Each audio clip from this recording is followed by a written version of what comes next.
The vast majority of the world's poorest and most vulnerable people live in cities, and that number is growing. So if we are looking to act seriously to respond to climate change in a way that supports and improves the lives of the poorest and most vulnerable, then we have to be working at city level. Addressing this spectrum between formality and informality at a city level in the African context and what is distinct for the African context is something that we haven't really addressed much in CDKN, and so this is going to be really critical, I think, for our future work. I think the key message is that it's important to start now, and that there's some quite attainable things that cities can do, and quite practical things that cities can do now that will change the trajectory of their development.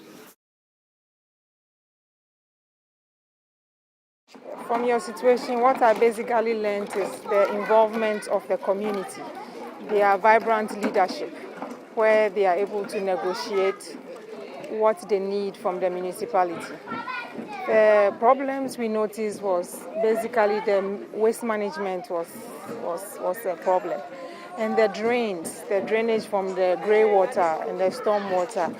And also what we realized is that they have thought of only dealing with the 1,800 communities and families that are here.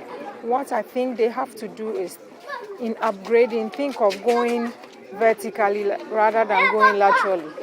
The informal societies here have set an example of trying to make precise mapping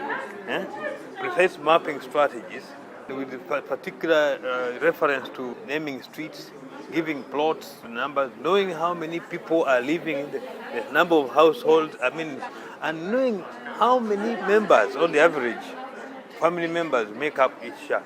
So this helps. This is a very good model, which is a lesson to most other informal settlements in other African cities. In the case of Uganda or Kampala, where I come from, our communities are quite unique from this kind of arrangement, because in Kampala you find that much as they don't have certificate of title for the land where they are sitting, but somehow they have they have cashed out their rights to own whatever piece of land that they occupy.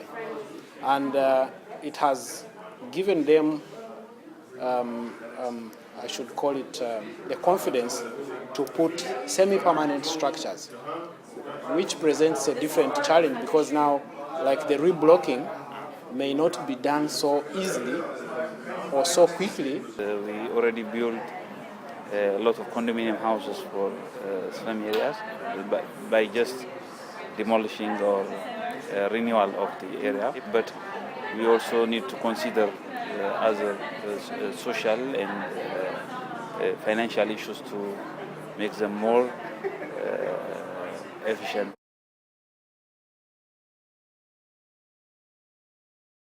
When we were dealing with the framework, what we were thinking about was how to involve the communities. We thought of the waste management aspect. We thought of how government can deal with the locals in the communities. Those issues were important, and we looked at the financing aspect of it. That bit is a tricky one. I think financial modeling is very important because it really calls upon us to emphasize more in investments, which has been a big gap in most of our development programs.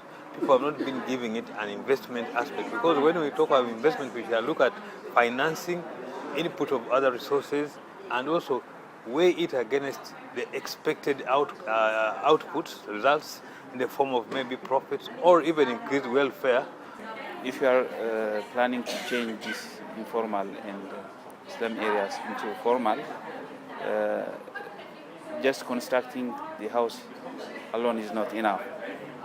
You have to go through these consultations with the community. The local community leadership within the settlement itself, they are not salaried officials, but the community has put trust within elements from amongst themselves to provide leadership and guidance and negotiate with government, negotiate with the NGOs, donors, and other community development workers. If the policymakers, the academia, the practitioners or implementers, and the communities targeted come together as a one team, I think that should be able to give us very good instructive lessons for effective application of development programs, especially for informality societies in Africa.